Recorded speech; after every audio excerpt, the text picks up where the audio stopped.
गुरु नानक पद पंकज बंदन पंकज सिमरो अंगद दुख निकंदन।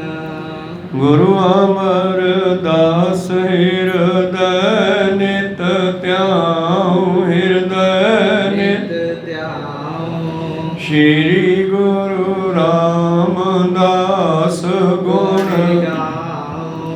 गुरु अर्जन विघ्नन के नाशक विघ्नन के नाशक। श्री हर गोबिंद सुमत प्रकाशक। श्री हर राय नमो कर जोरी नमो जोरी। श्री हर कृष्ण मनाऊं गुरु तेग बहादुर परम कृपाला परम कृपाला।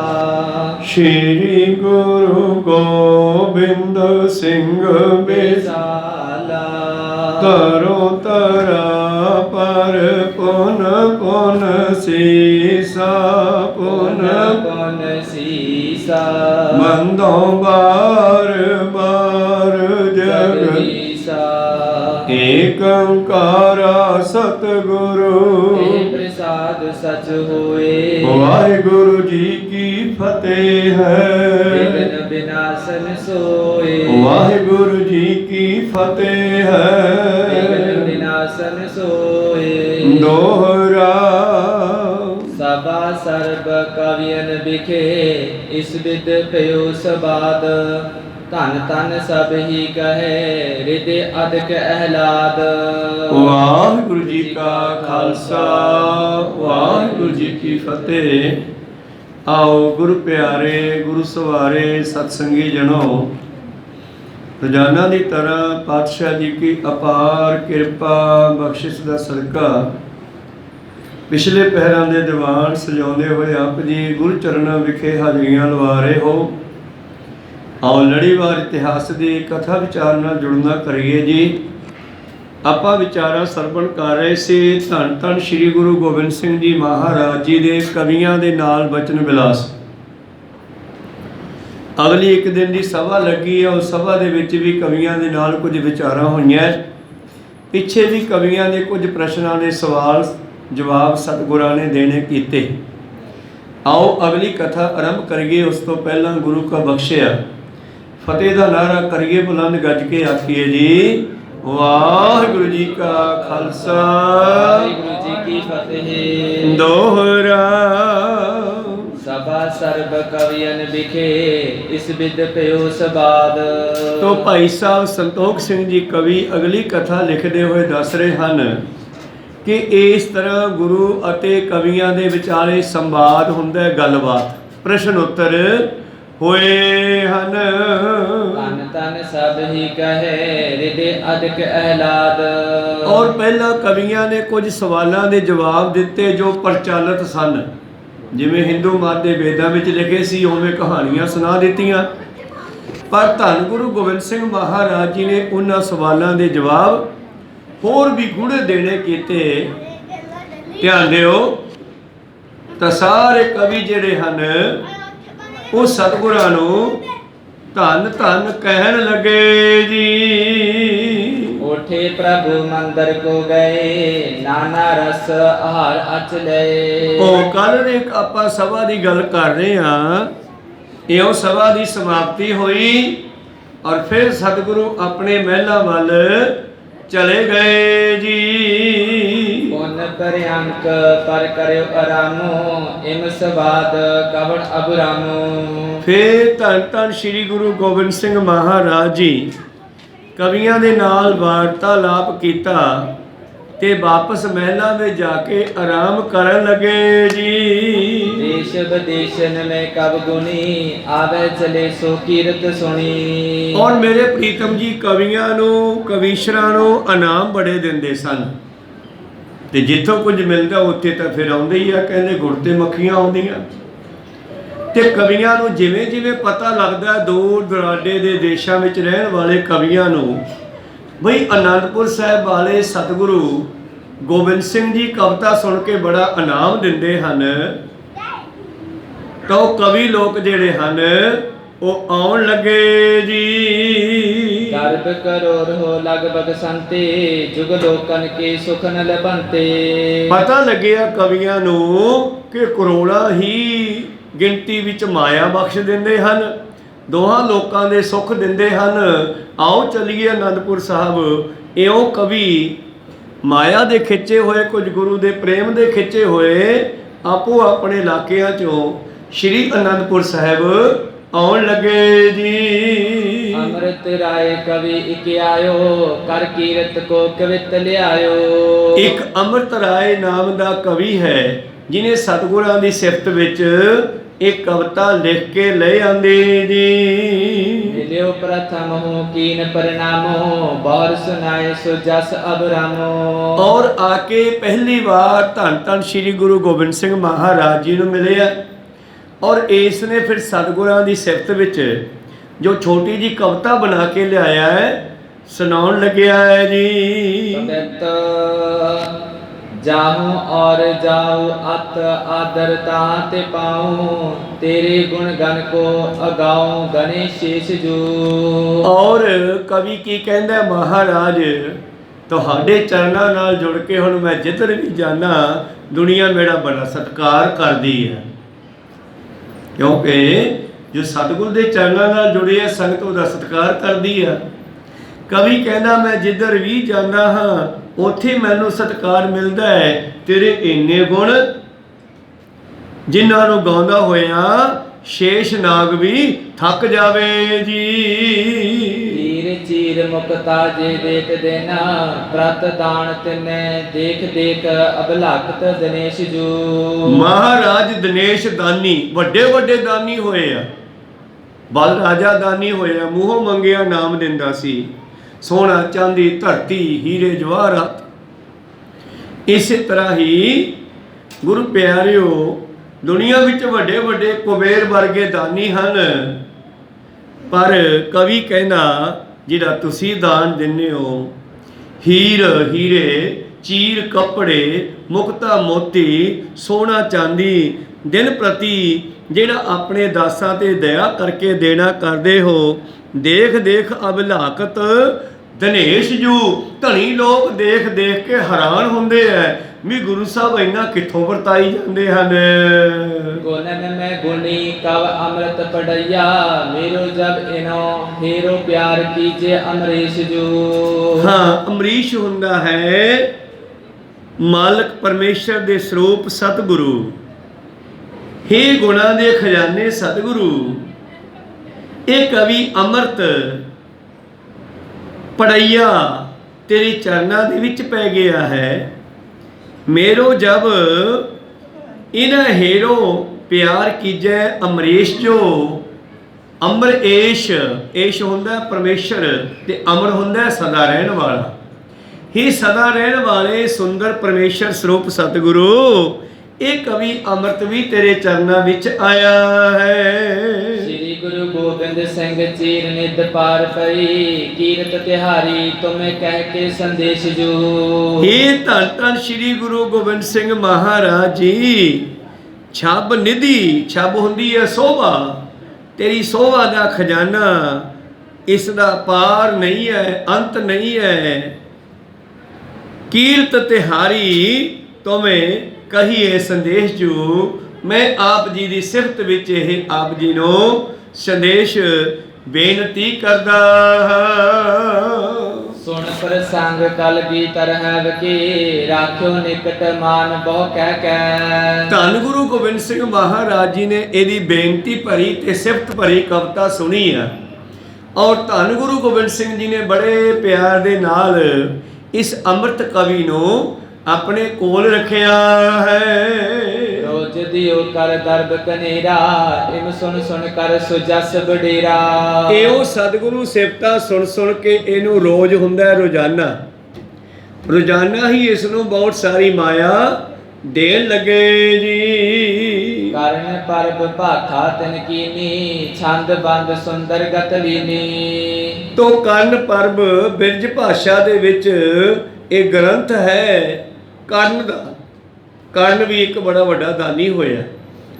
ਜੇ ਭਜਨ ਬੰਦਗੀ ਕਰਦੇ ਆ ਤੜਕੇ ਤੜਕੇ ਉਹਦੇ ਕੋਲੇ ਕੋਈ ਦਾਨ ਲੈਣ ਚਲਿਆ ਜਾਂਦਾ ਨਾ, ਤਾਂ ਜੋ ਮੰਗ ਲੈਂਦਾ ਉਹੀ ਦੇ ਦਿੰਦਾ। ਕੋਈ ਸਤਿਨਾਮ। ਇੱਥੋਂ ਤੱਕ ਕਿ ਇੱਕ ਵਾਰੀ ਤਾਂ ਜਾਣ ਬੁੱਝ ਕੇ ਈਰਖਾ ਵਸ ਉਸ ਦੇ ਕੁੰਡਲ ਤੇ ਕਵਚ ਉਹਦੀ ਰਕਸ਼ਾ ਵਾਸਤੇ ਸੀ। ਕਹਿੰਦੇ ਕਰਨ ਜੋ ਅਰਜਨ ਦਾ ਭਾਈ ਹੋਇਆ, 6ਵਾਂ ਪਾਂਡਵਾਂ ਦਾ, ਕੁੰਡਲ ਤੇ ਕਵਚ ਜਿਹੜੇ ਉਹਦੇ ਕੰਨਾਂ ਵਿੱਚ ਪਾਏ ਹੋਏ ਸੀ, ਤੇ ਕਵਚ ਹੁੰਦਾ ਹੈਗਾ ਬੁਲਟ ਪ੍ਰੂਫ ਜਾਕਟ, ਜਿਹਦੇ ਨਾਲ ਉਹ ਸ਼ਸਤਰਾਂ ਤੋਂ ਬਚ ਸਕਦਾ ਸੀਗਾ।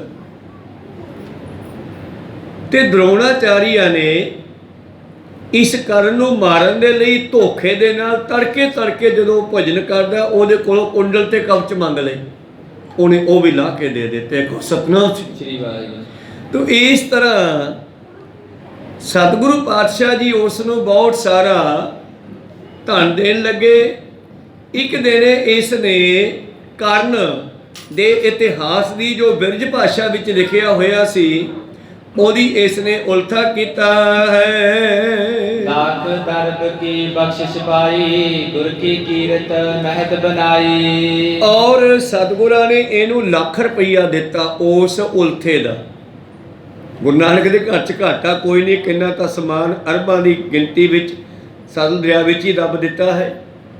ਪਰ ਜਿਹੜੇ ਲੈਣ ਵਾਲੇ ਉਹ ਬੜੇ ਖੁਸ਼ ਹੁੰਦੇ ਨੇ ਵੀ ਸਾਨੂੰ ਇੰਨਾ ਸਮਾਨ ਦੇ ਦਿੱਤਾ। ਕੋਈ ਸਤਿਨਾਮ। ਤੋ ਲੱਖ ਰੁਪਈਆ ਇਸ ਅੰਮ੍ਰਿਤ ਕਵੀ ਨੂੰ ਸਤਿਗੁਰਾਂ ਨੇ ਦੇਣਾ ਕੀਤਾ। ਜੋ ਦਸਮ ਗ੍ਰੰਥ ਹੈ ਨਾ, ਇਹ ਸਤਿਗੁਰਾਂ ਨੇ ਕਵੀਆਂ ਦੇ ਕੋਲੋਂ ਜਿਹੜੇ ਬਿਰਜ ਭਾਸ਼ਾ ਵਿੱਚ, ਫਾਰਸੀ ਵਿੱਚ ਹਿੰਦੂ ਮਤ ਦੇ ਗ੍ਰੰਥ ਸਨ, ਉਹਨਾਂ ਨੂੰ ਗੁਰਮੁਖੀ ਵਿੱਚ ਕਰਵਾਇਆ। ਕਾਹਦੇ ਵਾਸਤੇ?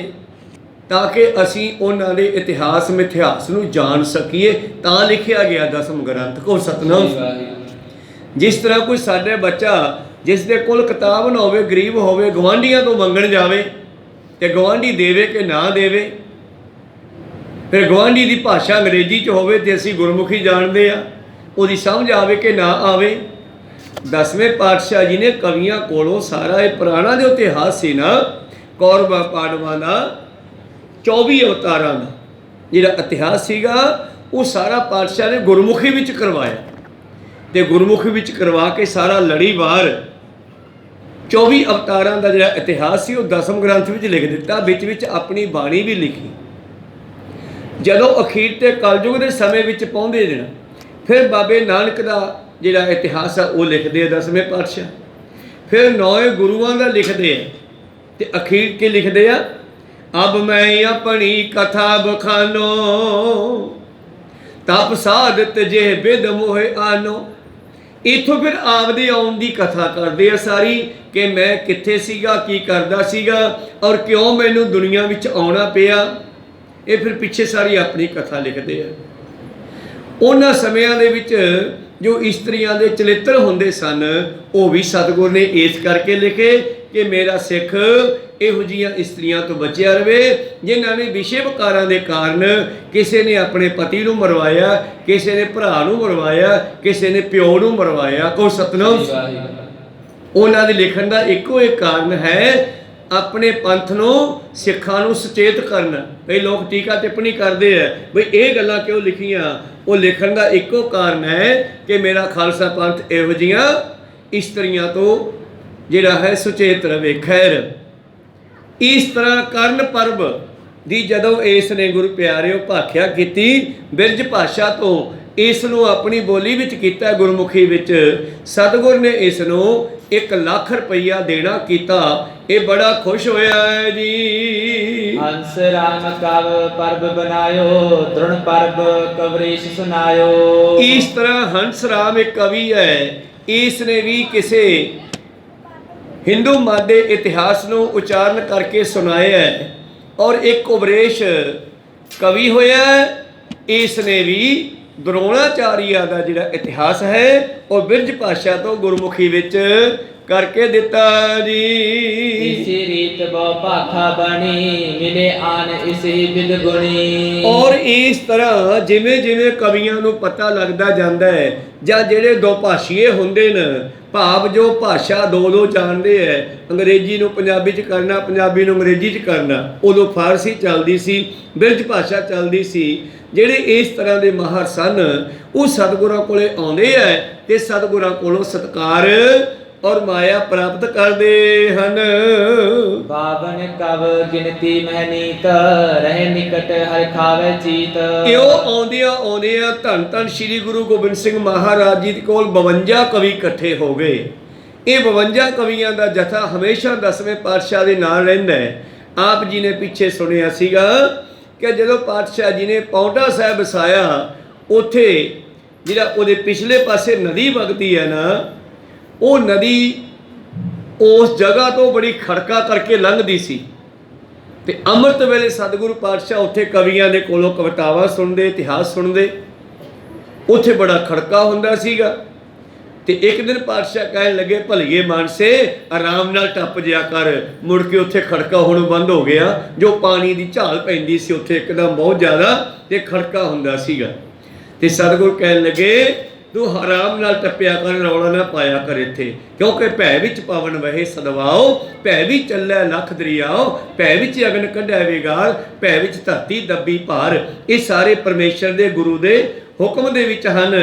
ਤਾਂ 52 ਕਵੀਆਂ ਦਾ ਜਥਾ ਹਮੇਸ਼ਾ ਮੇਰੇ ਪ੍ਰੀਤਮ ਦੇ ਕੋਲ ਰਹਿਣ ਲੱਗਿਆ ਜੀ।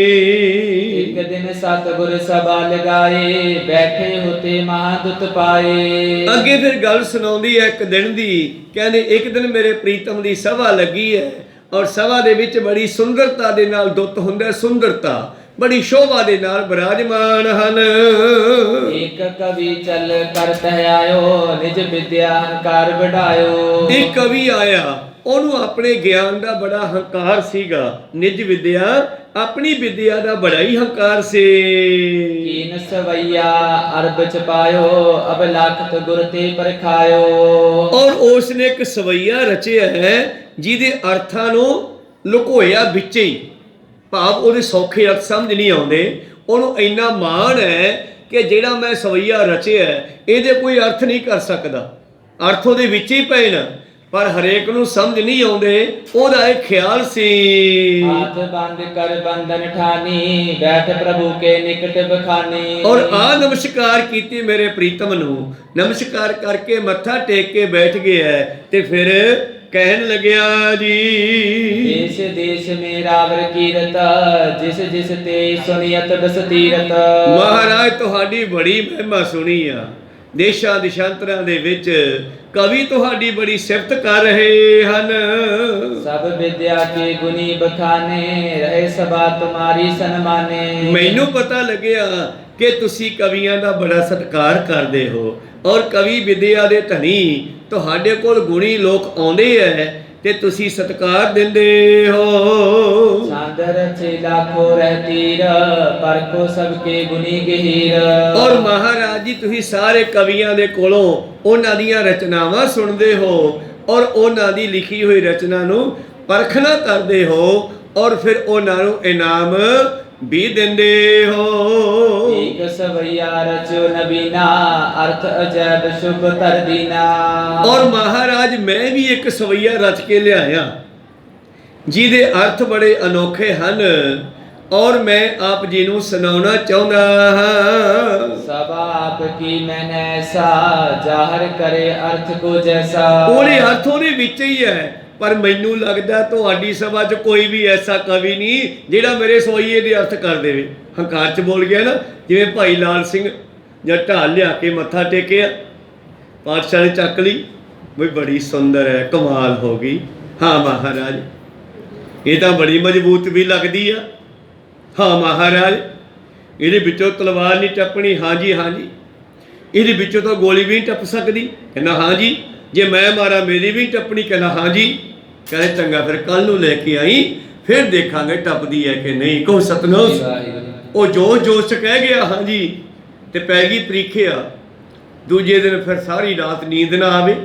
ਘਰ ਵਾਲੀ ਕਹਿੰਦੀ ਗੱਲ ਕੀ ਹੋ ਗਈ, ਢਾਲ ਦੇ ਕੇ ਨਹੀਂ ਆਏ ਬਾਬਾ ਜੀ ਨੂੰ? ਕਹਿੰਦਾ ਕਾਹਦੀ, ਉਸ ਤਾਂ ਗੱਲ ਹੀ ਹੋਰ ਹੋ ਗਈ, ਮੈਂ ਤਾਂ ਜੋਸ਼ ਦੇ ਵਿੱਚ ਆਏ ਕਹਿ ਬੈਠਾ, ਉਹਦੀ ਗੋਲੀ ਤਾਂ ਪਹਾੜਾਂ ਨੂੰ ਚੀਰ ਜੇ। ਮਾਰਿਆ ਸੀ ਨਾ ਮੈਨੂੰ ਟਿੱਲੇ ਤੋਂ ਤੀਰ ਚਲਾ ਕੇ, ਤੇ ਪਤਾ ਨਹੀਂ ਕਿੱਥੇ ਬੈਠੇ ਪਠਾਨ ਜਿਹੜੇ ਤਾਸ਼ ਖੇਡ ਰਹੇ ਸੀਗੇ, ਉਹਨਾਂ ਦੇ ਫੱਟੇ ਦੇ ਪਾਵੇ ਵਿੱਚ ਜਾ ਕੇ ਵੱਜਿਆ। ਪਤਾ ਨਹੀਂ ਵਿੰਗਾ ਟੇਢਾ ਕਿੱਧਰ ਦੀ ਮੁੜ ਮੜ ਕੇ ਗਿਆ ਉਹ ਤੀਰ, ਕੋਈ ਸਾਹਮਣੇ ਦਿਸਦੇ ਨਹੀਂ ਸੀ, ਉਹਨਾਂ ਦੇ ਫੱਟੇ ਵਿੱਚ ਜਾ ਕੇ ਵੱਜਿਆ। ਕਹਿੰਦੇ ਯਾਰ ਪਿੱਛੇ ਸੋਨਾ ਲੱਗਿਆ, ਇਹ ਤੀਰ ਤਾਂ ਗੁਰੂ ਗੋਬਿੰਦ ਸਿੰਘ ਦਾ, ਬੜੀ ਕਰਾਮਾਤੀ ਸ਼ਕਤੀ ਆ। ਦੂਜਾ ਫੜਕਦੇ ਨੇ ਫੇਰ ਆਇਆ ਮਗਰ ਹੀ, ਉੱਥੇ ਵੱਜਿਆ, ਵਿੱਚ ਉਹਦੀ ਚਿੱਠੀ ਪਈ ਆ। ਤੇ ਪਾਤਸ਼ਾਹ ਨੇ ਚਿੱਠੀ ਜਦ ਖੋਲ ਕੇ ਲਾ ਕੇ ਦੇਖੀ, ਤੀਰ ਤੋਂ ਲਿਖਿਆ ਇਹ ਕੋਈ ਕਰਾਮਾਤੀ ਸ਼ਕਤੀ ਨਹੀਂ, ਇਹ ਸਾਡਾ ਬਾਹੂਬਲ ਹੈ। ਕਹੋ ਸਤਨਾਮ ਸ੍ਰੀ। ਤੋ ਕਹਿਣ ਤੋਂ ਭਾਵ ਲਾਲ ਸਿੰਘ ਕਹਿਣ ਲੱਗਿਆ ਯਾਰ ਮੈਥੋਂ ਤਾਂ ਆਹ ਗਲਤੀ ਹੋ ਗਈ। ਘਰ ਵਾਲੀ ਕਹਿੰਦੀ ਹੁਣ ਕੀ ਕਰੀਏ, ਆਪਣੀ ਕੋਈ ਤਾਕਤ ਤਾਂ ਹੈ ਨਹੀਂ, ਜਿਸ ਅੱਗੇ ਜੋਰ ਨਾ ਚੱਲੇ ਖਲੇ ਕੀਚੇ ਅਰਦਾਸ। ਆਏ ਕਰ ਤੂੰ ਹੁਣੇ ਪੰਜਾਂ ਸਿੱਖਾਂ ਨੂੰ ਕਹਿ ਕੇ ਆ, ਤੇ ਤੜਕੇ ਆਪਾਂ ਉਹਨਾਂ ਨੂੰ ਪ੍ਰਸ਼ਾਦਾ ਬਣਾ ਕੇ ਛਕਾਈਏ ਤੇ ਉਹਨਾਂ ਤੋਂ ਅਰਦਾਸ ਕਰਾਈਏ ਵੀ ਸਾਡੀ ਸੇਵਾ ਹੀ ਪ੍ਰਵਾਨ ਹੋ ਜੇ, ਇੰਨਾ ਹੀ ਬਹੁਤ ਆ। ਮਹਾਰਾਜ ਅਸੀਂ ਜੇ ਢਾਲ ਦੇ ਗੋਲੀ ਮਾਰੋਗੇ ਤੇ ਬਚਣੀ ਨਹੀਂ। ਕਹੋ ਸਤਨਾਮ। ਪੰਜਾਂ ਸਿੱਖਾਂ ਤੋਂ ਅਰਦਾਸ ਕਰਾਈ ਤੜਕੇ, ਸਾਰੀ ਰਾਤ ਵੀ ਅਰਦਾਸਾਂ ਕਰਦਾ ਰਿਹਾ। ਤੜਕੇ ਢਾਲ ਲੈ ਕੇ ਆ ਗਿਆ, ਲਿਆਂਦੀ, ਚੱਲ ਰੱਖ ਉੱਥੇ, ਸਾਹਮਣੇ ਰੱਖ ਦਿੱਤੀ। ਕਹਿੰਦੇ ਪਾਤਸ਼ਾਹ ਜੀ ਨੇ ਬੰਦੂਕ ਸਿੱਧੀ ਕੀਤੀ, ਨੀਵੀਂ ਕਰ ਲਈ, ਫੇਰ ਸਿੱਧੀ ਕੀਤੀ, ਫੇਰ ਨੀਵੀਂ ਕਰ ਲਈ। ਜਦੋਂ ਪਹਿਲੀ ਵਾਰ ਸਿੱਧੀ ਕੀਤੀ ਉੱਥੇ ਬਾਬੇ ਨਾਨਕ ਦਾ ਸਰੂਪ ਬਣ ਗਿਆ, ਮਾਰਨ ਵਾਲਾ ਵੀ ਆਪ ਹੈ ਤੇ ਬਚਾਉਣ ਵਾਲਾ ਵੀ ਆਪ ਹੈ। ਕਹੋ ਸਤਨਾਮ। ਫੇਰ ਸਿੱਧੀ ਕੀਤੀ, 9 ਗੁਰੂਆਂ ਦਾ ਬਣ ਗਿਆ, ਐ ਬਾਰੀ ਨਾਲ ਘੁੰਮਣ ਲੱਗਿਆ। ਤੀਜੀ ਵਾਰ ਫਿਰ ਕੀਤੀ ਤਾਂ ਫਿਰ ਨੀਵੀਂ ਕਰ ਲਈ। ਕਹਿੰਦੇ ਰੱਖ ਦੇ ਢਾਲ ਪਾਸੇ, ਨਹੀਂ ਵੱਜਦੀ ਮੇਰੀ ਗੁੱਟੀ ਇਹਦੇ। ਕਹੋ ਸਤਨਾਮ। ਤੂੰ ਰਾਤੇ ਰਾਤ ਕੀ ਕੀਤਾ? ਕਹਿੰਦਾ ਜੀ ਅਸੀਂ ਕੀ ਕਰ ਸਕਦੇ ਹਾਂ, ਬਸ ਬੇਨਤੀ ਕਰ ਸਕਦੇ ਹਾਂ ਵੀ ਸੇਵਾ ਪ੍ਰਵਾਨ ਹੋ ਜੇ। ਤੇ ਇਹ ਗੱਲ ਤੂੰ ਕੱਲ ਹੀ ਕਹਿ ਦਿੰਦਾ, ਇੰਨਾ ਕੁਛ ਕਿਉਂ ਕਰਨਾ ਪੈਂਦਾ? ਕਹੋ ਸਤਨਾਮ। ਕੱਲ ਕਹਿੰਦਾ ਸੀ ਤੁਹਾਡੀ ਗੋਲੀ ਟੱਪਦੀ ਨਹੀਂ, ਤੇ ਹੁਣ ਕਹਿੰਦਾ ਨਹੀਂ ਮਹਾਰਾਜ ਤੁਸੀਂ ਤਾਂ ਕੁਛ ਵੀ ਕਰ ਸਕਦੇ ਹੋ। ਹੁਣ ਇਸ ਕਵੀ ਨੂੰ ਹੰਕਾਰ ਹੋ ਗਿਆ, ਕਹਿੰਦਾ ਜੀ ਮੈਂ ਕਵਿਤਾ ਬਣਾ ਕੇ ਲਿਆਇਆ ਤੇ ਮੈਨੂੰ ਲੱਗਦਾ ਹੈ ਬਈ ਮੇਰੀ ਕਵਿਤਾ ਦੇ ਅਰਥ ਤੁਹਾਡੇ ਇਹਨਾਂ ਕਵੀਆਂ ਵਿੱਚ ਕੋਈ ਨਹੀਂ ਕਰ ਸਕਦਾ। ਸੁਣ ਹੰਕਾਰ ਸਮੇਤ ਬਾਚਾ, ਬੋਲਿਓ ਪਾਤਸ਼ਾਹ ਗੁਰ ਸਾਚਾ। ਜਦੋਂ ਪਾਤਸ਼ਾਹ ਨੇ ਇਹਦੇ ਹੰਕਾਰ ਦੇ ਭਰੇ ਬਚਨ ਸੁਣੇ, ਜਾਨੀ ਜਾਨ ਸਤਿਗੁਰੂ ਕਹਿਣ ਲੱਗੇ ਜੀ ਇਜ ਮਤ ਕਰਕੇ ਕੀਨਸ ਜਥਾ, ਸਭਾ ਨਜ਼ਾਰ ਉਚਾਰੋ ਤਥਾ। ਕੋਈ ਗੱਲ ਨਹੀਂ, ਜਿਹੜੀ ਤੇਰੀ ਮਤ ਹੈ ਸੁਣਾ ਤੂੰ ਸਭਾ ਦੇ ਵਿੱਚ, ਦੇਖਦੇ ਆ ਭਲਾ ਕੋਈ ਤੇਰੀ ਕਵਿਤਾ ਦੇ ਅਰਥ ਕਰਦਾ ਕਿ ਨਹੀਂ। ਜਿਸ ਪ੍ਰਕਾਰ ਕਰਕੇ ਕਵ ਲਿਆਇਓ, ਸ਼੍ਰੀ ਸਤਿਗੁਰ ਕੋ ਤਬੇ ਸੁਨਾਇਓ। ਤੋ ਕਵੀ ਨੇ ਉਸੇ ਵੇਲੇ ਉਹ ਕਵਿਤਾ ਜਿਹੜੀ ਹੈ ਸਤਿਗੁਰਾਂ ਦੇ ਸਾਹਮਣੇ ਭਰੀ ਸਭਾ ਦੇ ਵਿੱਚ ਖੜੇ ਹੋ ਕੇ ਸੁਣਾਉਣੀ ਕੀਤੀ ਜੀ। ਸਭਾ ਵਿਖੀ ਸਭ ਨੂੰ ਸੁਣ ਲਿਓ, ਸੋ ਮੈਂ ਇਹਾ ਪਾਠ ਲਿਖ ਦਿਓ। ਜਿਵੇਂ ਉਹਨੇ ਕਵਿਤਾ ਲਿਖੀ ਸੀ ਮੈਂ ਤੁਹਾਨੂੰ ਵੀ ਸੁਣਾ ਦਿੰਦਾ। ਭਾਈ ਰਾਮ ਕੌਰ ਸਿੰਘ ਜੀ ਕਹਿੰਦੇ ਹਨ, ਸਭਈਆ ਨਵ ਸਾਤ ਤੀਏ, ਨਵ ਸਾਤ ਕੀਏ, ਨਵ ਸਾਤ ਪੀਏ, ਨਵ ਸਾਤ ਪਿਆਏ। ਹੁਣ ਇਹ ਲਿਖਦਾ ਹੈ ਨਵਸਾਤ ਤੀਏ, ਨਵਸਾਤ ਕੀਏ, ਨਵਸਾਤ ਪੀਏ, ਨਵਸਾਤ ਪਿਆ। ਹੁਣ ਇਹਦਾ ਅਰਥ ਕੀਤਾ ਹੈ 9 + 7 16। 16 ਸਾਲਾਂ ਦੀ ਲੜਕੀ ਨੇ ਨਵਸਾਤ 16 ਸ਼ਿੰਗਾਰ ਕੀਤੇ। 9 7 16, ਵਾਰ-ਵਾਰ ਨਵਸਾਤ ਦੇਵਾਂ 16। 16 ਸਾਲਾਂ ਦੀ ਲੜਕੀ ਨੇ 16 ਸ਼ਿੰਗਾਰ ਕੀਤੇ ਔਰ ਉਸ ਨੂੰ 16 ਸਾਲਾਂ ਦਾ ਪਤੀ ਪ੍ਰਾਪਤ ਹੋਇਆ ਤੇ ਉਸ ਦਾ ਪਤੀ ਉਸ ਨੂੰ 16 ਮਹੀਨੇ ਮਗਰੋਂ ਛੱਡ ਕੇ ਚਲਿਆ ਗਿਆ ਜੀ। ਨਵਸਾਤ ਰਚੇ ਨਵਸਾਤ ਬਦੇ, ਨਵਸਾਤ ਪਿਆ ਪੈ ਦਾਇਕ ਪਾਏ। ਉਹਦਾ ਪਤੀ ਜਿਹੜਾ 16 ਸਾਲਾਂ ਦਾ ਉਹਨੂੰ ਮਿਲਿਆ, ਉਹ ਪ੍ਰਦੇਸ਼ ਵਿੱਚ ਗਿਆ ਹੋਇਆ ਸੀ ਤੇ 16 ਸਾਲਾਂ ਬਾਅਦ ਆਇਆ। 16 ਸਾਲਾਂ ਦੀ ਬੱਚੀ ਨੇ 16 ਸ਼ਿੰਗਾਰ ਕੀਤੇ, ਉਸ ਦੀ ਸ਼ਾਦੀ ਹੋਈ, 16 ਸਾਲ ਦਾ ਪਤੀ ਮਿਲਿਆ। ਜਿਹੜਾ ਗਿਆ ਹੋਇਆ ਸੀ ਦੂਰ, ਉਹ 16 ਸਾਲਾਂ ਬਾਅਦ ਆਇਆ ਤੇ ਉਹਨਾਂ ਨੇ ਫਿਰ 16 ਘਰਾਂ ਵਾਲਾ ਇੱਕ ਚੌਪੜ ਵਿਛਾਇਆ, ਭਾਵ ਸਾਰ ਪਾਸੇ ਦੀ ਖੇਡ। ਉਹ 16 ਹੁੰਦੇ ਨੇ ਹਿੱਸੇ ਤੇ 16 ਘਰਾਂ ਵਾਲਾ ਕਹਿੰਦੇ ਉਹਨਾਂ ਨੇ ਚੌਪੜ ਵਿਛਾਇਆ ਹੈ ਔਰ ਨਵਸਾਤ ਪਈਆ 16 ਦਾਲ ਆਏ ਔਰ ਦਾਇਕ ਪਾਏ ਤੇ 16 ਦੇ 16 ਦਾ ਉਹ ਜਿੱਤ ਗਈ ਜੀ। जीत कला नव सातन की, नव सातन के मुख अंचल छाए। ਉਹ ਜਿਸ ਵੇਲੇ ਇਹ ਖੇਡ ਰਹੇ ਸਨ ਸਾਰ ਪਾਸੇ ਦੀ ਖੇਡ, ਤੇ 16ਵਾਂ ਦਾ ਜਿਹੜਾ ਉਹਦੇ ਪਤੀ ਦਾ ਪੈ ਗਿਆ। 15 ਦਾ ਉਹ ਜਿੱਤੀ ਰਹੀ, 16ਵਾਂ ਦਾ ਉਹਦੇ ਪਤੀ ਨੇ ਜਿੱਤ ਲਿਆ। ਤੇ ਜਦ ਉਹਦੇ ਪਤੀ ਨੇ ਜਿੱਤ ਲਿਆ, ਫਿਰ ਸ਼ਰਮ ਦੇ ਨਾਲ ਉਸ ਦਾ ਮੂੰਹ ਨੀਵਾਂ ਹੋ ਗਿਆ ਹੈ, ਭਾਵ ਕੱਪੜੇ ਅੰਦਰ ਮੂੰਹ ਛੁਪਾਇਆ ਹੈ ਜੀ। मानो मेघ के मंडल में कब चंदन चंद कल विवर छाए। ਔਰ ਉਸ ਵੇਲੇ ਉਹਦੇ ਚਿਹਰੇ ਦੇ ਉੱਤੇ ਕੈਸਾ ਹਾਵ ਭਾਵ ਹੈ। ਕਵੀ ਚੰਦਨ ਕਹਿੰਦਾ ਹੈ ਕਿ ਮਾਨੋ ਜਿਵੇਂ ਬੱਦਲਾਂ ਦੇ ਮੰਡਲ ਵਿੱਚ ਚੰਦਰਮਾ ਜਾ ਛੁਪਿਆ ਹੋਵੇ। ਇਹ ਤਾਂ ਅਰਥ ਭਾਈ ਸਾਹਿਬ ਨੇ ਲਿਖੇ ਸੀ ਨਾ, ਆਪਾਂ ਸੁਣਾ ਦਿੱਤੇ ਆਪ ਜੀ ਨੂੰ। ਉਹ ਕਹਿੰਦਾ ਜੀ ਮੇਰੇ ਇਹਨਾਂ ਸ਼ਬਦਾਂ ਦੇ ਅਰਥ ਕੋਈ ਕਰ ਨਹੀਂ ਸਕਦਾ। श्री कल गीतर सुन मुस्काए, कह चंदन को गर्भ गवाए। ਬਾਬਾ ਜੀ ਕਹਿੰਦੇ ਐਵੇਂ ਹੰਕਾਰ ਨਾ ਕਰ, ਇਹ ਕੋਈ ਵੱਡੀ ਗੱਲ ਨਹੀਂ ਹੈਗੀ ਤੇਰੀ। इस जैसन को अर्थ विचारना, हमरे काहि करे उचारना। ਆ ਤੇਰੀ ਇਸ ਸਵਈਏ ਦੇ ਅਰਥ ਤਾਂ ਸਾਡਾ ਘਾਹੀ ਆ ਇੱਥੇ ਇੱਕ, ਉਹੀ ਕਰ ਦੇਵੇਗਾ।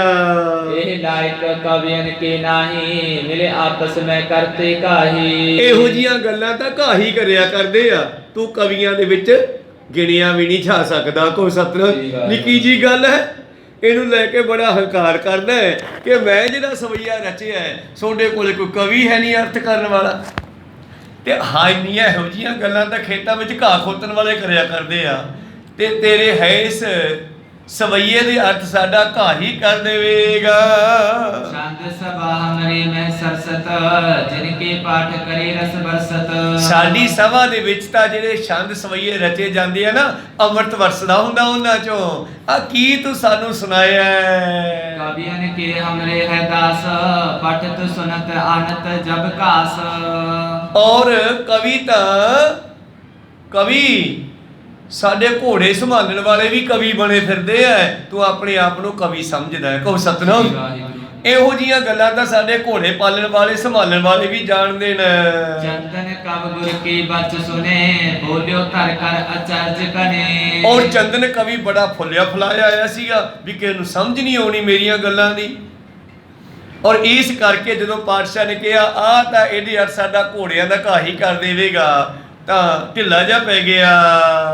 ਇੱਕ ਕਾਹੀ ਕਿਉ ਲਹੁ ਬੁਲਾਏ, ਜੋ ਇਸਕੇ ਦੇ ਅਰਥ ਸੁਨਾਏ। ਤਾਂ ਉਸੇ ਵੇਲੇ ਕਹਿੰਦੇ ਚੌਬਦਾਰ ਨੂੰ ਹੁਕਮ ਦਿੱਤਾ ਜਾ, ਉਹ ਆਪਣੇ ਕਿਸੇ ਘਾਹੀ ਨੂੰ ਸੱਦ ਕੇ ਲਿਆ। ਐ ਨਹੀਂ ਕਹਿ ਫਲਾਣੇ ਨੂੰ, ਕਿਸੇ ਵੀ ਘਾਹੀ ਨੂੰ ਲਿਆ ਸੱਦ ਕੇ। ਜਿਸ ਤੇ ਆਵੇ ਮੋਹਿ ਪ੍ਰਤੀਤ, ਸਭਾ ਗੁਰੂ ਕੀ ਹੈ ਕਬ ਜੀਤ। ਔਰ ਉਹ ਕਵੀ ਕਹਿਣ ਲੱਗਿਆ ਠੀਕ ਹੈ ਜੀ, ਬੁਲਾਓ ਤੁਹਾਡਾ ਘਾਹੀ ਕੋਈ, ਮੈਂ ਮੰਨ ਜੂਗਾ ਤੁਹਾਡੀ ਸਭਾ ਦੇ ਵਿੱਚ ਘਾਹੀ ਵੀ ਵੱਡੇ ਕਵੀ ਹਨ। ਆਵੇਂ ਨਿਸ਼ਟ ਕਾ ਚੁਤ ਹੈ ਖਰਿਓ, ਪ੍ਰਭ ਸੁਨਤਾ ਹੈ ਪਠਾਵਨ ਕਰਿਓ। ਤਾਂ ਸੋਨੇ ਦਾ ਡੰਡਾ ਲੈ ਕੇ ਜਿਹੜਾ ਚੌਬਦਾਰ ਮੂਹਰੇ ਖੜਦਾ ਪਾਤਸ਼ਾਹ ਦੇ, ਜਿਵੇਂ ਅੱਜ ਵੀ ਹਰਮੰਦਰ ਸਾਹਿਬ ਗ੍ਰੰਥ ਸਾਹਿਬ ਜੀ ਦੇ ਆਉਂਦੇ ਜਾਂਦੇ ਅੱਗੇ ਸੋਨੇ ਡੰਡੇ ਲੈ ਕੇ ਚੱਲਦੇ, ਉਹਨੂੰ ਚੌਬਦਾਰ ਕਹਿੰਦੇ ਆ। ਉਹਨਾਂ ਦਾ ਕੰਮ ਹੁੰਦਾ ਅੱਗੇ ਅੱਗੇ ਰਸਤਾ ਤਿਆਰ ਕਰਨਾ, ਲੋਕਾਂ ਨੂੰ ਆਸੇ ਪਾਸੇ ਕਰਨਾ ਲੰਘਣ ਦੇ ਲਈ। ਖੈਰ ਉਸ ਨੂੰ ਹੁਕਮ ਹੋਇਆ ਹੈ, ਉਹ ਚਲਿਆ ਗਿਆ ਜੀ। ਆਨੋ ਧੰਨਾ ਸਿੰਘ ਹੰਕਾਰ, ਇਸੀ ਛਿਨ ਕਛ ਲਗੇ ਨਾ ਬਾਰ। ਜਾਂ ਏਦਾਂ ਕਰ ਵੀ ਧੰਨਾ ਸਿੰਘ ਨੂੰ ਬੁਲਾ ਕੇ ਲਿਆ ਹੁਣੇ। ਸਤਿਗੁਰ ਹੁਕਮ ਮਾਨ ਸੋਗੇ ਹੋ, ਧੰਨਾ ਸਿੰਘ ਸੰਗ ਕਹਿ ਦਿਓ। ਉਹ ਚੌਬਦਾਰ ਉਸੇ ਵੇਲੇ ਗਿਆ, ਉਹ ਘੋੜਿਆਂ ਦੀ ਸੇਵਾ ਸੰਭਾਲ ਕਰ ਰਿਹਾ ਸੀ। ਕਹਿੰਦੇ ਧੰਨਾ ਸਿਆ ਤੈਨੂੰ ਗੁਰੂ ਸਾਹਿਬ ਨੇ ਬੁਲਾਇਆ ਹੈ। ਸੁਣ ਕੇ 300 ਭੋਜਨ ਕੀਨਾ, ਕਿਮ ਸਿਮਰਿਓ ਮੁਝ ਕੋ ਪ੍ਰਬੀਨਾ। ਧੰਨਾ ਸਿੰਘ ਕਹਿਣ ਲੱਗਿਆ ਮੈਨੂੰ ਜਾਨੀ ਜਾਨ ਸਤਿਗੁਰਾਂ ਨੇ ਕਿਵੇਂ ਯਾਦ ਕੀਤਾ ਹੈ। ਚੋਬਦਾਰ ਤਬ ਕਹਿਓ ਪ੍ਰਸੰਗ, ਜਿਮ ਗੁਰ ਭਨਿਓ ਕਵੀ ਕੇ ਸੰਗ। ਤੇ ਚੌਬਦਾਰ ਨੇ ਦੱਸਤਾ ਵੀ ਉੱਥੇ ਕਵੀ ਆਇਆ ਇੱਕ ਕਵਿਤਾ ਲੈ ਕੇ। ਉਹ ਕਹਿੰਦਾ ਤੁਹਾਡੇ ਕੋਲੇ ਕੋਈ ਕਵੀ ਹੈ ਨਹੀਂ ਮੇਰੀ ਕਵਿਤਾ ਦੇ ਅਰਥ ਕਰਨ ਵਾਲਾ, ਤੇ ਪਾਤਸ਼ਾਹ ਨੇ ਤੈਨੂੰ ਵਡਿਆਈ ਦਿੱਤੀ ਹੈ। ਧੰਨਾ ਸਿੰਘ ਸੁਜਾਨ ਸਭ ਜਾਨੀ, ਸਫਲ ਕਰੀ ਚਾਹੇ ਗੁਰਬਾਨੀ। ਤੋ ਧੰਨਾ ਸਿੰਘ ਨੇ ਸੋਚਿਆ ਵੀ ਗੁਰੂ ਦੇ ਬਚਨ ਤਾਂ ਫਿਰ ਆਲੇ ਨਹੀਂ ਜਾਂਦੇ, ਸਾਰ ਜੇ ਬੋਲੇ ਸਹਿਜ ਸਵਾਏ, ਸਾਧਕਾ ਬੋਲਿਆ ਬਿਰਥਾ ਨਾ ਜਾਏ। ਤਾਂ ਗੁਰੂ ਦੇ ਬਚਨ ਫਿਰ ਆਪਾਂ ਸਫਲੇ ਕਰਨੇ ਹਨ, ਇਹ ਗੁਰੂ ਨੇ ਹੀ ਕਿਰਪਾ ਕਰਨੀ ਹੈ। ਬਹੁਤ ਮੋਲ ਕੇ ਵਸਤਰ ਉਤਾਰੇ, ਜੀਰਨ ਮੋਟ ਦੇ ਪਰ ਧਾਰੇ। ਔਰ ਇਸ ਦੇ ਜਿਹੜੇ ਮਹਿੰਗੇ ਕੱਪੜੇ ਮਾੜੇ ਮੋਟੇ ਪਾਏ ਸੀ ਉਹ ਲਾ ਕੇ ਨਾ, ਤੇ ਘਾਈਆਂ ਵਾਲੇ ਕੱਪੜੇ ਪਾਲੇ। ਜਦੋਂ ਖੇਤਾਂ ਵੱਲ ਜਾਂਦਾ ਘਾਹ ਖੋਤਨ ਜੀਰਨ ਹੁੰਦਾ ਪੁਰਾਣੀ, ਮੋਟੇ ਜੇ ਖੱਦਰ ਜੇ ਦੇ ਕੱਪੜੇ ਪਾ ਲਏ ਹਨ। ਇੱਕ ਪੁਰਖਾ ਲੈ ਕਰ ਜੁਤ ਜਾਰੀ, ਇਕੱਠੀ ਕਰ ਸਿਗੰਧ ਪਰ ਡਾਰੀ। ਇੱਕ ਪੱਲੀ ਤੇ ਖੁਰਪਾ ਚੱਕ ਲਿਆ, ਘਾਹੀ ਦਾ ਰੂਪ ਧਾਰ ਕੇ ਚੱਲ ਪਿਆ ਮੋਢੇ ਤੇ ਸਿੱਟੀ ਐ। ਸਭ ਕਾਹੀ ਕੋ ਭੀਖ ਬਨਾਇਓ, ਸ਼ੰਕ ਬੀਨ ਸਭਾ ਮੈਂ ਆਇਓ। ਔਰ ਪੱਲੀ ਸਿੱਟ ਕੇ ਮੋਢੇ ਤੇ ਹੱਥ 'ਚ ਖੁਰਪਾ ਫੜਿਆ ਤੇ ਆ ਗਿਆ ਸਾਹਮਣੇ। ਸਤਿਗੁਰੂ ਕਹਿੰਦਾ ਘਾਹੀ ਵੀ ਸਾਡੇ ਕਵਿਤਾ ਕਰ ਲੈਣਗੇ। ਤੇ ਉਹ ਘਾਹੀ ਦਾ ਰੂਪ ਧਾਰ ਕੇ ਭਾਵ ਜਿਵੇਂ ਵੀ ਉਹ ਜਾਂਦਾ ਸੀ ਘਾਹ ਖੋਤਨ ਉਵੇਂ ਆ ਗਿਆ।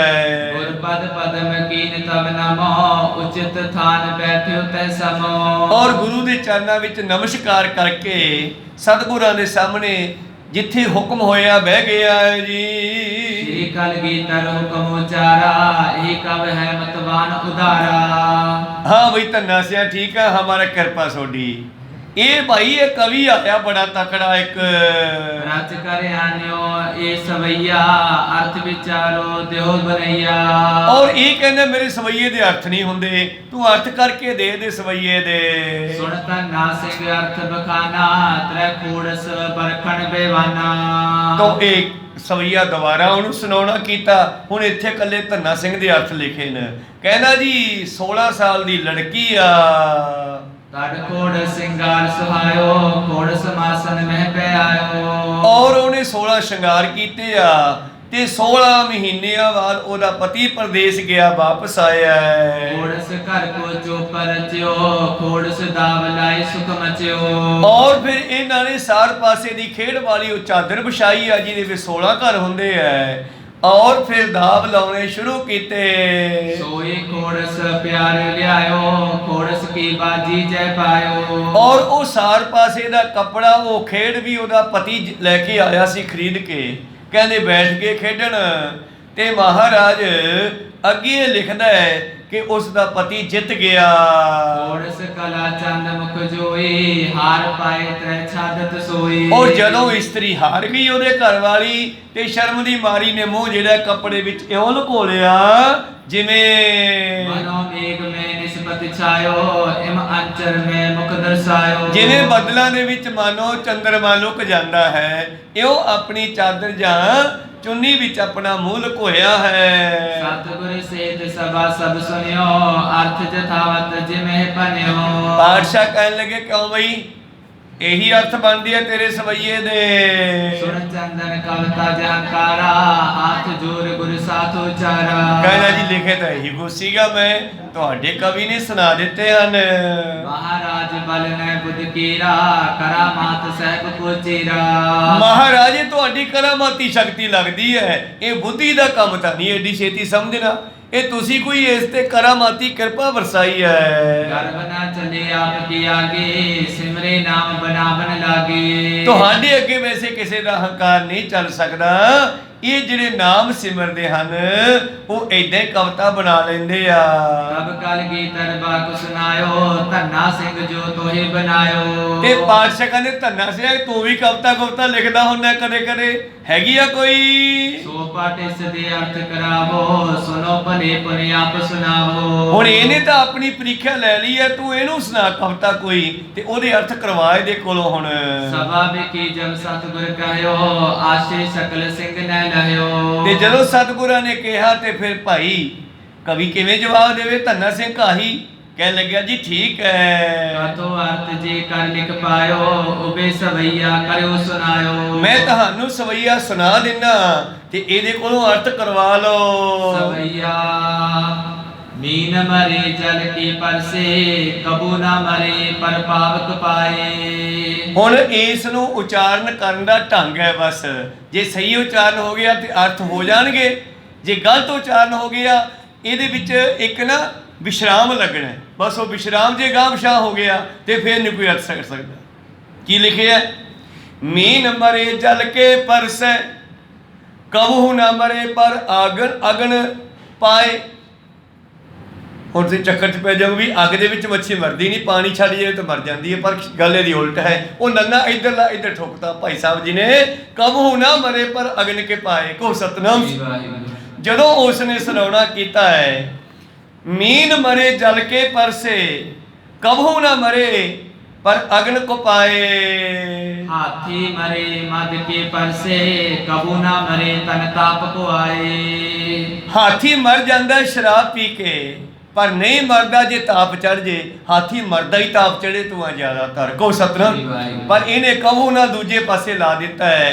कह लग्या हाथी ताप अपना शराब पी के नहीं मरदा कदे भी। हाथी उन्होंने आदत है नशा पीन दी। जिमें गुरु प्यारिओ आनंदपुर साहब के किले का गेट तोड़न का इरादा किया सी, तो इस करके भाई साहब जी कहते हाथी मरे मद के पर से, कबू न मरे प्रताप के आए।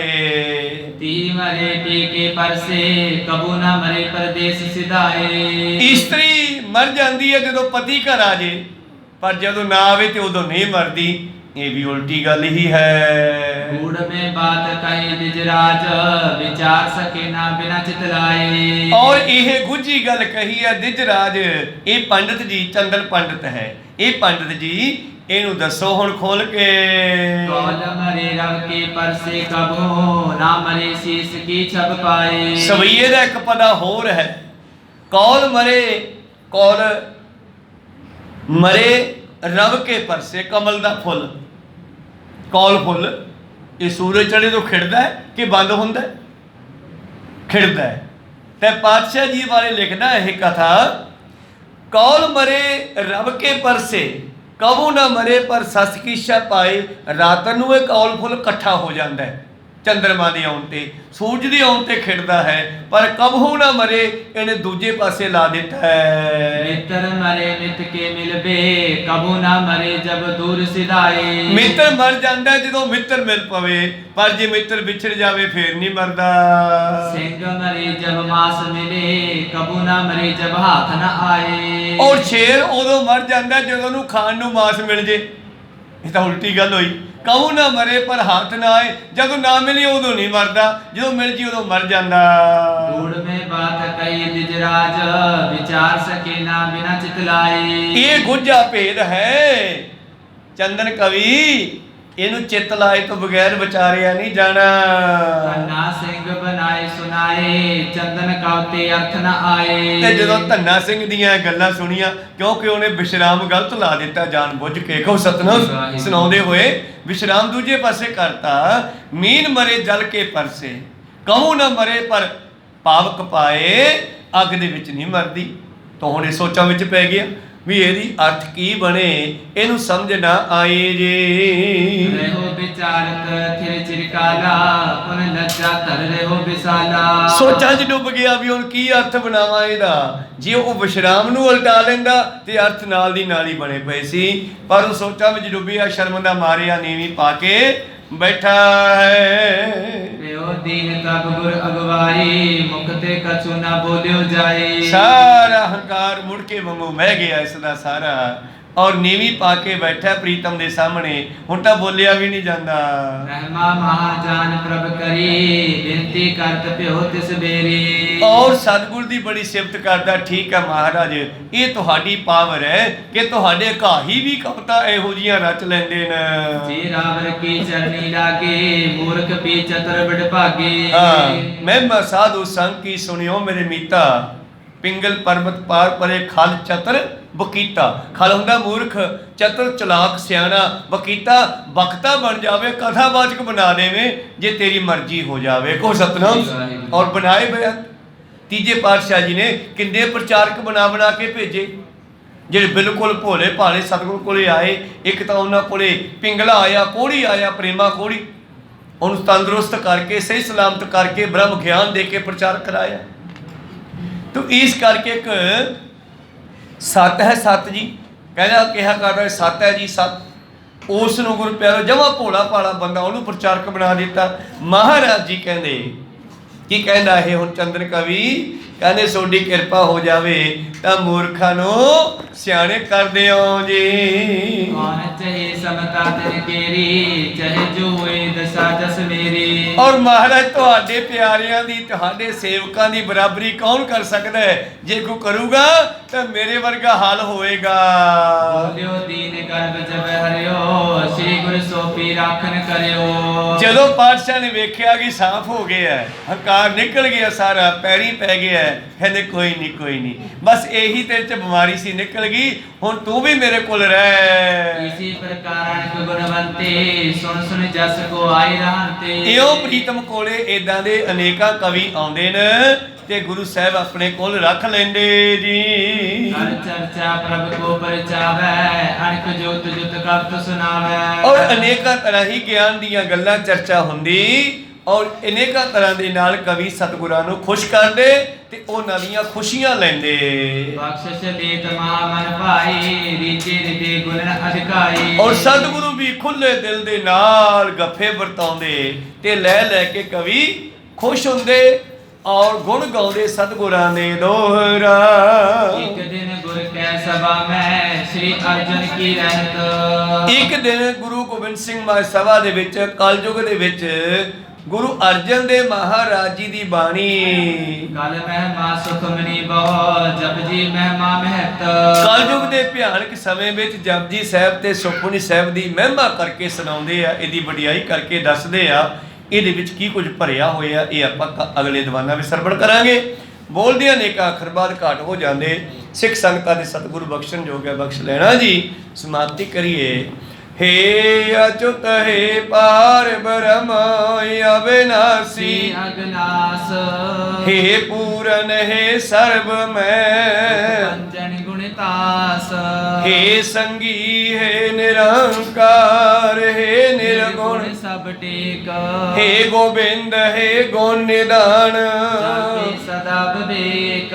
हे अपरंपर हर हरे हो बनहार। हे संत कै सदा संग आधार। हे ठाकुर हों दासरो गुण गुण नहीं कोई। नानक दीजै नाम दान आए प्रभ शरणागति। नित दयाल एक अखर हर मन बसत होत निहाल। एक ओंकार सतगुरु प्रसाद सच होए। वाहिगुरु जी की फतेह है। विनाशन सोए। वाहिगुरु जी की फतेह है। विनाशन सोए। वाहिगुरु जी का खालसा वाहिगुरु जी की फतेह।